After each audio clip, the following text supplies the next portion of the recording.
계속해서 광주에서 전해드립니다. 지난 주말부터 매서운 한파가 기승을 부리고 있는데요. 오늘도 강추위는 계속되겠습니다. 조금 전 전남 서남 해안 5개 시군에 내려졌던 대설주의보는 모두 해제됐습니다. 하지만 전남 동부 지역에 발효된 한파주의보는 유지되고 있는 상태입니다. 취재기자 연결합니다. 손주수 기자, 자세한 소식 전해주시죠. 네, 밤사이 전남 지역에 내리던 눈은 많이 약해진 상태입니다. 하지만 전남 서남해안 지역은 쌓인 눈에 강한 바람도 불면서 거리 곳곳이 얼어붙어 있습니다. 외출하시는 분은 옷차림을 단단히 하시고 교통 상황을 확인한 뒤에 밖으로 나가시길 바랍니다. 조금 전 목포와 무안, 해남 등 전남 5개 시군에 내려졌던 대설주의보가 모두 해제된 상태입니다. 기상청은 오늘 오전까지 전남 서해안과 전남 중부 내륙에 1에서 3cm가량의 눈이 더 올 것으로 전망했습니다. 휴일에 내린 눈으로 구례 성삼재와 진도 두목재, 진도 대명리조트 진입로 등 도로 3곳도 여전히 통제된 상황입니다. 대설주의보는 해제됐지만 여수와 구례, 곡성 등 전남 동부 일부 지역에 내려진 한파특보는 유지되고 있습니다. 폭설과 한파로 인해 어제 한평에서 80대 남성이 한랭 질환으로 병원으로 옮겨져 치료를 받았고, 광주에서는 개인시장 주차빌딩 수도관이 얼어서 터지는 등 광주 상수도본부에 동파 신고 12건이 접수됐습니다. 기상청은 오늘 오전까지 일부 내륙의 기온이 영하 10도 이하로, 그 밖의 지역도 영하 5도 이하로 떨어져 매우 춥다가 오후부터는 기온이 영상으로 올라가겠다고 예보했습니다. 지금까지 보도국에서 KBS 뉴스 손준수입니다. 지역 청년들의 창업 거점이 될 창업중심대학 지정이 추진됩니다. 광주 전남지방중소기업청은 다음 달 6일까지 광주와 전남북, 제주 등 호남권 지역 청년 창업에 확산 거점 역할을 할 창업중심대학을 공모한다고 밝혔습니다. 창업중심대학은 권역별로 한 곳이 선정되며 연간 최대 75억 원을 지원받게 됩니다. 광주시 교육청이 신입생 정원 미달 사태를 겪는 직업계고 재구조화 작업에 나섰습니다. 광주시 교육청은 직업계고 구조 조정을 위해서 다음 달에 전문기관에 용역을 의뢰하기로 했다고 밝혔습니다. 교육청은 직업계고 발전 방안 등에 대한 연구 용역 결과와 일선 학교의 의견 수렴 과정을 거쳐서 내년 하반기에 직업계고 학과 개편을 추진할 계획입니다. 우리나라 동해에서 사라진 명태 자원을 되살리기 위한 복원사업이 시작된 지 7년이 됐습니다. 치어 생산과 방류 등이 안정적으로 이뤄지고 있다는 평가인데요. 정부는 명태 살리기 사업을 계속 이어간다는 방침입니다. 정상빈 기자가 보도합니다. 강원도의 한 수산 연구시설입니다. 2014년부터 7년째 명태 살리기 연구가 진행되는 곳입니다. 그동안 인공수정과 치어 생산, 먹이 개발 등의 연구를 거쳐 명태의 산란 시기를 초창기보다 4개월 정도 앞당기는 성과를 거뒀습니다. 이 때문에 명태 치어를 최장 7개월까지 키운 뒤 방류할 수 있게 돼 바다 생존율을 높일 수 있게 됐습니다. 명태를 사육하는 기간이 연장이 된 겁니다. 그만큼 이제 5cm 이상 우량 종자를 생산해서 저희가 방류할 수 있는 체계가 구축이 된 것입니다. 2015년부터 올해까지 강원도 동해안에 방류된 어린 명태는 모두 160여만 마리. 대부분 인공수정으로 태어난 어미로부터 생산됐습니다. 하지만 명태 자원화까지는 아직 갈 길이 먼 실정입니다. 방류된 명태 가운데 우리 바다에서 다시 잡힌 명태는 17마리에 불과합니다. 방류한 명태들의 서식지와 이동 경로 등을 확인하는 것도 앞으로 풀어야 할 과제입니다. 이를 위해 올해에는 어린 명태 1,500마리에 전자칩 등을 심어 방류했습니다. 해양수산부는 재포획된 명태의 전자기기 분석 등을 통해 내년에 서식지와 이동 경로 등의 연구 결과를 발표할 계획입니다. 2022년도에도 지자체 관계기관과 협력해서 명태 치어 20만 마리도 방류하고 또 서식지와 해유 경로 파악을 위한 과학 조사도 지속적으로 실시해 나갈 예정입니다.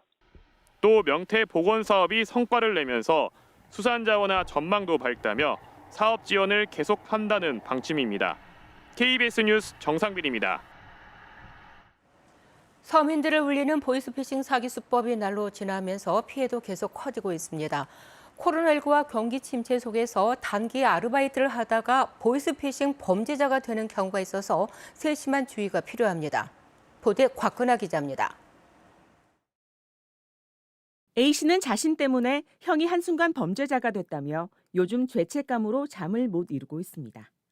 지난해 11월 코로나19로 자영업 매출이 급감한 형에게 신문 광고에서 본 대출 중개업을 권유한 게 화근이 됐습니다.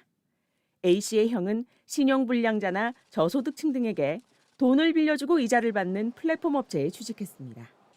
일주일 동안 10여 차례 원금과 이자 2억 3천만 원을 수금해 업체로 송금하던 중 잠복하던 경찰에 긴급 체포됐습니다.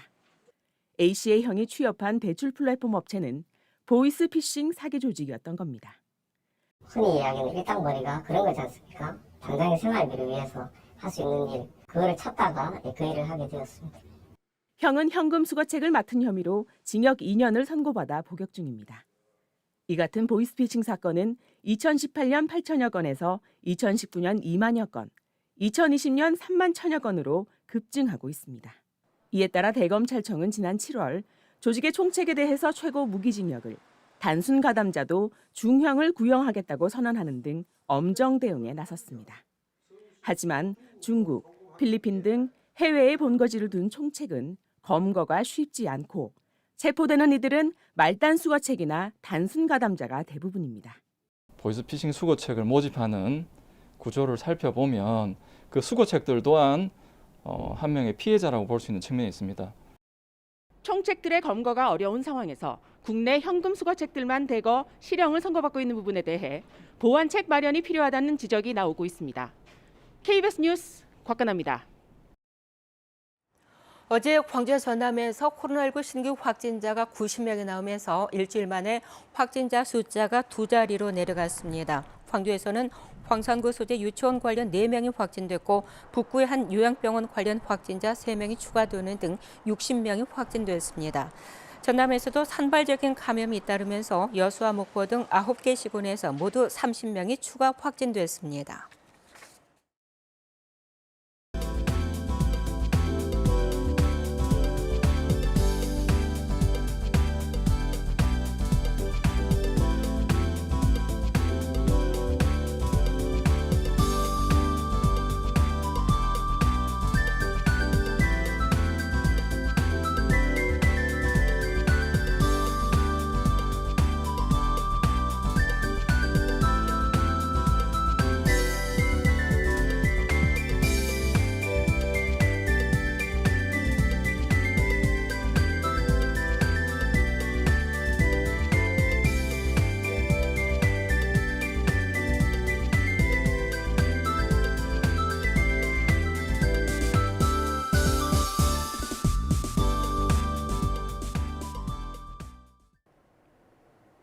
추워도 너무 추운 2021년의 마지막 월요일입니다. 오늘 아침도 꼭 두툼한 외투 입으셔야겠는데요.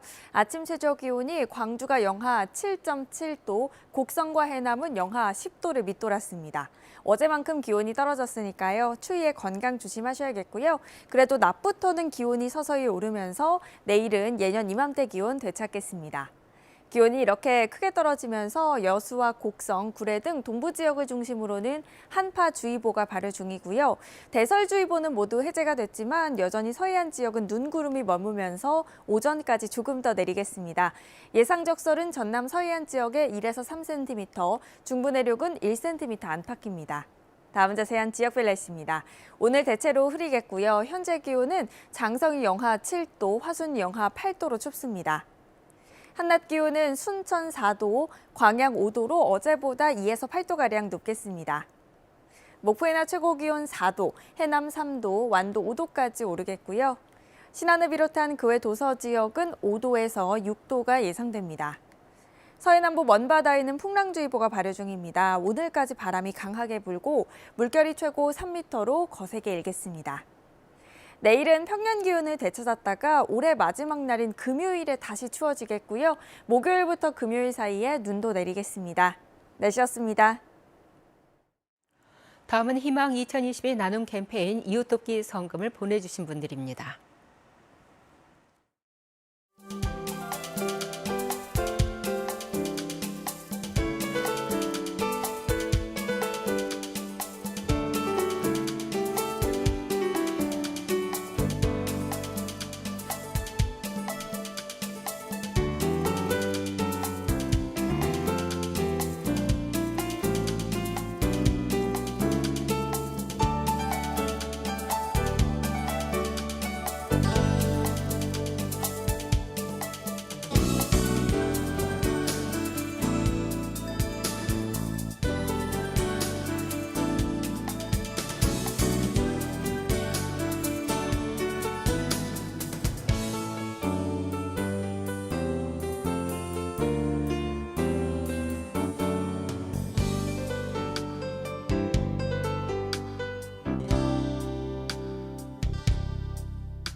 국회 농해수의 서삼석 의원이 과잉 생산된 쌀의 시장 격리를 거듭 촉구했습니다. 서삼석 의원은 보도자료를 통해 현재 농업 구조는 생산이 늘거나 줄어도 고통은 오직 농민에게만 전가되고 있다면서 쌀 추가 생산량 30만 톤에 대한 즉각적인 시장 격리를 촉구했습니다. 서 의원은 과잉 생산된 쌀의 시장 격리 요구는 이번이 9번째지만 정부가 묵묵부답이라면서 참담한 신정이라고 밝혔습니다.